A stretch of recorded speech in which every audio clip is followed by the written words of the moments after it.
అందరికీ నమస్తే అండి. మార్చి మాసంలో మాస ఫలితములు అనేటువంటివి ఏ విధంగా ఉన్నాయి? మేజర్‌లీ ద్వాదశ రాశుల వాళ్ళకి ఎలాంటి ఫలితాలు అనేటువంటివి కనబడబోతున్నాయి? ఈ మార్చి మాసంలో ఏ ఏ గ్రహాలు ఏ ఏ డేట్స్‌లో ట్రాన్సిట్ అనేటువంటివి జరగబోతున్నాయి? అది ఏ ఏ రాశుల మీద ఎలాంటి ఫలితాలు ఇవ్వబోతున్నాయి? సో, ఈ క్రమంగా మనం చూసుకుంటూ వెళ్తే కనుక మొట్టమొదటిగా అసలు గ్రహ సంచారాన్ని గమనిస్తే గురువు అనేటువంటి గ్రహము ఎప్పటినుంచో మిథున రాశిలో వక్రగతిలో సంచారం చేస్తున్నారండి. అయితే ఈ మార్చి మాసంలో 11వ తారీఖున వక్రగతిని వదిలేసి రుజుమార్గంలోకి వెళ్ళబోతున్నారు. ఇది చాలా మంచి విషయం. కొన్ని రాశుల వాళ్ళకి అద్భుతమైనటువంటి రాజయోగాన్ని, కొన్ని రాశుల వాళ్ళకి కొద్దిగా ఆర్థిక నష్టాన్ని, పలు విధాలమైనటువంటి ఫలితాలను ఇవ్వబోతోంది. అయితే కేతు అనేటువంటి ఆయన సింహరాశిలోనే ఉంటారు. అయితే కుంభరాశిలోకి వచ్చేసరికి రాహు అనేటువంటి ఆయన అక్కడే ఉంటారు. కుజుడు అనేటువంటి ఆయన కూడా మార్చి మాసం అంతా కూడా ఏప్రిల్ 2వ తారీఖు దాకా అక్కడే ఉంటారు. తర్వాత బుధుడు అక్కడే ఉంటారు. 21వ తారీఖున బుధుడు రుజుమార్గంలోకి వెళ్తారు, వక్రగతిని వదిలేస్తారు. రవి ఈయన చాలా ఇంపార్టెంట్ ప్లానెట్. మార్చి 15వ తారీఖున కుంభరాశిలోంచి మీనరాశిలోకి ప్రవేశిస్తారు. మీనరాశిలో ఆల్రెడీ శనిగ్రహ సంచారం జరుగుతోంది. అయితే మార్చి 2వ తారీఖున శుక్రుడు కూడా మీనరాశిలోకి ప్రవేశించి 26వ తారీఖు వరకు ఉండి 26వ తారీఖున మేషరాశిలోకి ప్రవేశించడం జరుగుతుంది. మరి ద్వాదశ రాశుల్లో మీనరాశి వాళ్ళకి మార్చి మాసంలో ఎన్ని గ్రహాలు అనుకూలిస్తున్నాయి, ఎక్కడెక్కడ జాగ్రత్తగా ఉండాలి, ఎలాంటి ఫలితాలు అనేటువంటివి కనబడుతున్నాయి మనం చూస్తే కనుక అసలు మీనరాశి వాళ్ళకి గ్రహ సంచారం ఏమిటి, వారికి ఏ గ్రహాలు ఏ ఏ స్థానంలో మీనరాశి రీత్యా చూస్తే ఎలా ఉన్నాయో మనం చూస్తే జన్మంలో శని ఉన్నారండి. ఎప్పటి నుంచో మీరు ఫేస్ చేసేటువంటి ఏలినాటి శని ఉంది కదా. సో జన్మంలో శని ఉన్నారు.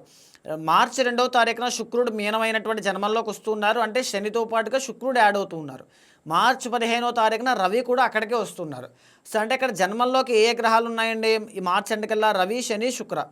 మార్చి 15 తర్వాత 3 గ్రహాలు అక్కడ ఉంటాయి. రవి, శని ఇద్దరు కూడా బద్ధ శత్రువులండి, బాగా గమనించండి. సో వీటి వల్ల జన్మము అంటే ఆరోగ్యం, మీ యొక్క శరీరము, మీ యొక్క తనూభావం, దానివల్ల మీ ఆరోగ్య రీత్యా ఇబ్బందులు అనేటువంటివి వచ్చే అవకాశాలు ఎక్కువ ఉంటాయి. రవి శనుల యొక్క కలయిక.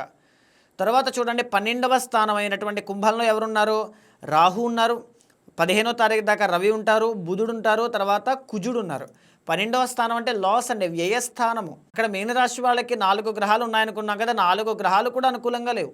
తర్వాత 4వ స్థానంలో గురువు వక్రగతిలో ఉన్నారు. 11వ తారీఖున గురువు యొక్క వక్రగతి తొలగిపోయి రుజుమార్గంలోకి రాబోతున్నారు. 6వ స్థానంలో కేతు ఉన్నారు. 6వ స్థానంలో ఉన్నటువంటి కేతు మాత్రం చాలా బాగున్నారండి. ఎప్పటి నుంచో ఆయన మీకు మంచి సపోర్ట్ ఇస్తున్నారు. Ketu indicates spirituality. అది సింహరాశి అయింది. సింహము అంటే మంత్రస్థానం. మంత్రస్థానంలో ఉన్నారు కేతు, స్పిరిచువాలిటీ, దైవానుగ్రహం. తర్వాత 6th హౌస్ అయింది. 6th అంటే ఏంటండి? Daily routine. మీరు నిత్యము భగవత్ ఆరాధన చేస్తే ఇక్కడ ఎన్ని గ్రహాలు అనుగ్రహం లేకపోయినా సరే భగవంతుడు మిమ్మల్ని కాపాడేస్తారని చెప్పడానికి 6thలో ఉన్న కేతువే మీకు నిదర్శనము. డిటాచ్మెంట్.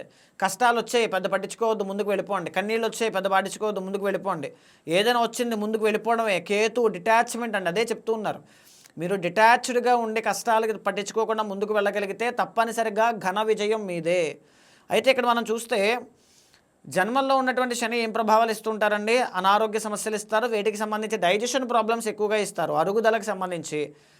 తరువాత హార్మోనల్ ఇంబ్యాలెన్సెస్ ఆడవాళ్ళకి ఎక్కువగా ఇస్తారు. రాంగ్ ఇన్వెస్ట్మెంట్స్ మీతో చేయించి డబ్బులు అనేటువంటివన్నీ కూడా మోసపోయేలా చేస్తారు.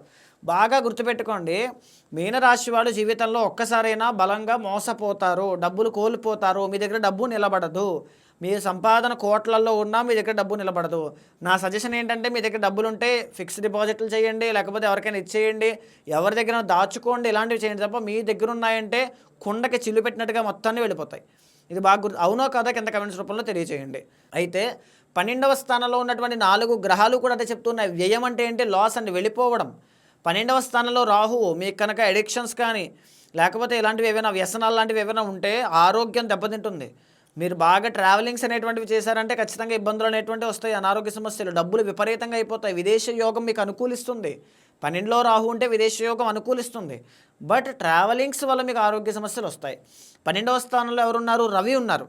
Ravi 6th lord. ఇందాక మనం మాట్లాడుకున్న 6th అంటే ఆరోగ్యం, డైలీ రొటీన్. అంటే డైలీ చేసేటువంటి పని కూడా దాంట్లో ఆటంకాలు విపరీతంగా వచ్చేస్తాయి. ప్రతిరోజు చేసుకునే పనిలో కూడా ఆటంకాలు, ఆఫీస్కి వెళ్ళనివ్వకుండా, బిజినెస్ చేసుకునివ్వకుండా, మీ కష్టం మిమ్మల్ని పడనివ్వకుండా ఏదో ఒక ఆటంకాలు రావడమే 15వ తారీఖు దాకా. ఇక 15వ తారీఖు దాటితే ఆవేశం, కోపం, లేకపోతే తొందరపాటు నిర్ణయాలు, చేసేయాలి, అది చేసేయాలి, ఇది చేసేయాలన్న ఆలోచనతో, ఆ కోపంతో, ఉద్రేకంతో ఏదో ఒక తప్పు నిర్ణయం తీసేసుకుంటారు. బికాస్ జన్మరవి. ఆవేశం తగ్గించుకోవాలి, కోపం తగ్గించుకుని, తమాయించుకుని, ఆలోచించి మాత్రమే ముందుకు వెళ్ళాలి.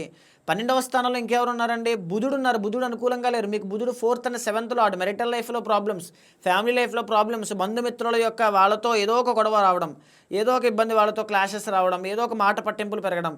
మీరు అసలే చాలా సెన్సిటివ్. సో దానివల్ల ఇబ్బందులు అనేటువంటివి ఉంటాయి. 12వ స్థానంలో కుజుడు.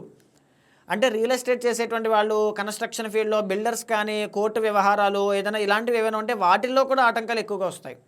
12వ స్థానం కాబట్టి. సో రుణ బాధలు అంటే మేజర్‌లీ ఏదైనా మీకు ఏదైనా అప్పులుంటే అప్పులు ఇప్పుడు అప్పు చేసేటువంటి యోగం కూడా వస్తుంది. మీరు అప్పులు మాత్రం చేయొద్దు దయచేసి. చేశారంటే తీర్చడం చాలా కష్టమవుతుంది. బాగా గుర్తు, అప్పులు ఏవైనా ఉన్నాయి తీర్చాలంటే ఇప్పుడైతే కొద్దిగా కష్టం అండి. లాస్ట్ టైమే ఆ యోగం వచ్చి వెళ్ళిపోయింది. 2nd అండ్ 9th లార్డ్ అయినటువంటి కుజుడు 11థ్‌లో ఎగ్జాల్టేషన్ అని చెప్పి ఆల్రెడీ ఒక వీడియో చేశాను, వెళ్ళిపోయింది. ఇప్పుడైతే ఆ యోగం మీకు లేదు. ఇప్పుడైతే ఆ యోగం మీకు లేదు. సో మేజర్లీ చూడండి, 4వ స్థానంలో గురుడు వక్రగతిలో ఉన్నారు. అంటే గురుబలం కూడా పరిపూర్ణంగా లేదు. ఎప్పుడు వస్తుంది? జూన్లో వస్తుంది. అప్పటి వరకు ఆదాయము, కెరీర్ ఎక్స్పాండ్ చేద్దాం, పెద్దగా వెళదాం, జీవితంలో ఏదైనా సాధించాలి, చాలా పెద్దగా ఏదైనా అవ్వాలి అనుకుంటే జూన్ దాకా వెయిట్ చేయండి. జూన్ దాకా ఖచ్చితంగా ఈ తొందరపాటు నిర్ణయాలు, డబ్బులు లాస్ అవ్వడం, మోసపోవడం, ఆ అవమానాలు, లేకపోతే ఉద్రేకంతో నిర్ణయాలు తీసుకోవడాలు, ఇలాంటివన్నీ ఖచ్చితంగా వస్తాయి మీ లైఫ్లోకి. కానీ జూన్ దగ్గర నుంచి మాత్రం మీ కెరీర్ ఎక్స్పాండ్ అవుతుంది. గౌరవ మర్యాదలు పోగొట్టుకున్నవి తిరిగి సంపాదించుకోగలుగుతారు. అవన్నీ కూడా అద్భుతమైనటువంటి కలయికలే. కానీ బాగా గమనించండి, మార్చి 15వ తారీఖు దగ్గర నుంచి ఏప్రిల్ 15వ తారీఖు దాకా రవి శనుల యొక్క కలయిక జన్మంలో ఉంది అంటే ఏదో ఒక అనారోగ్య సమస్యో, మీ మీద ఒక ఎలిగేషనో, ఒక ప్రాబ్లమో ఏదైనా వచ్చే అవకాశాలు ఎక్కువగా ఉంటాయి.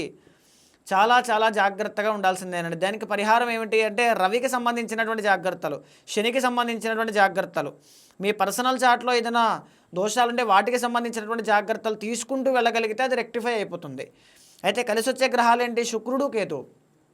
శుక్రుడు జన్మంలో అనుకూలంగా ఉన్నారు. అంటే అదేదో సామెత చెప్పినట్టుగా ఎన్ని కష్టాల్లో ఉన్నా మనిషి నవ్వుతూ ఉంటాడు, చూసారండి. అంటే చాలా నవ్వుతూ హ్యాపీగా ముందుకు వెళ్ళిపోతూ. ఇందాక మనం మాట అనుకున్నాం, 6th కేతు డిటాచ్మెంట్. ఈ డిటాచ్డ్గా ఎప్పుడైతే ఉంటారో జీవితంలో ఒక హోప్తో ముందుకు వెళ్ళిపోతారు. ఈ జన్మల్లో ఉన్నటువంటి శుక్రుడు మార్చి 2 to 26 మధ్యలో జన్మలో ఉన్నటువంటి శుక్రుడు మీకు ఆ హోప్నిస్తారు. నేను చేయగలను, నేను సాధిస్తాను, నేను చేస్తాను, నా కళల ప్రపంచం అక్కడ ఉంది, నేను చెయ్యాలి. మీకు మీనరాశి వాళ్ళకి ఇమాజినేషన్ పవర్ చాలా ఎక్కువ ఉంటుంది. నేను అది చెయ్యాలి అనేటువంటి ఆలోచనతో ముందుకు వెళతారు. ఖచ్చితంగా సాధించే అవకాశాలు కూడా ఫ్యూచర్లో ఉన్నాయి. అయితే 6వ స్థానంలో కేతు. మీ స్పిరిచువాలిటీ మిమ్మల్ని కాపాడుతుంది. మీరు నిత్యం చేసుకునే మీ పనులు మిమ్మల్ని కాపాడుతుంటాయి. మీ కష్టం మిమ్మల్ని కాపాడుతూ ఉంటుంది. మీ శ్రమ మిమ్మల్ని కాపాడుతూ ఉంటుంది. అంతే. ప్రజెంట్ అయితే 2 గ్రహాలు అనుకూలంగా ఉన్నాయి. నవగ్రహ శ్లోకాలు చదువుకోండి, వ్యక్తిగత జాతకం ద్వారా నిర్ణయాలు తీసుకోండి, మంచి ఫలితాలు కనబడతాయి.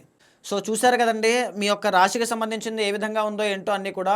ఇది చూసేటువంటి క్రమంలో వ్యక్తిగత జాతకం చూపించుకోవాలి. పర్సనల్ చార్ట్ ద్వారా దశ అంతర్దశల్లో ఏవి నడుస్తుంది, అసలు ఎక్కడెక్కడ జాగ్రత్తగా ఉండాలి, ఏ దోషాలకు ఎలాంటి రెమెడీస్ చేయాలో ఎవ్రీథింగ్ అన్నీ కూడా నా ద్వారా సంప్రదించి నాతో జాతకం చెప్పించుకోవాలని చాలామంది అడుగుతూ ఉంటారు. వాళ్ళ కోసం మీకు కింద కనిపించే నెంబర్కి కాల్ చేస్తే తప్పకుండా మా వాళ్ళు మీకు పూర్తి వివరాలు అందిస్తారు. మీ యొక్క జాతకాన్ని చూసిన తర్వాత గోచారంతో సమన్వయం చేస్తూ ఏదైనా దోషాలుంటే శాంతి పరిహారములు ఆచరింపచేసి భగవత్ అనుగ్రహం కలిగేలా చేస్తాను.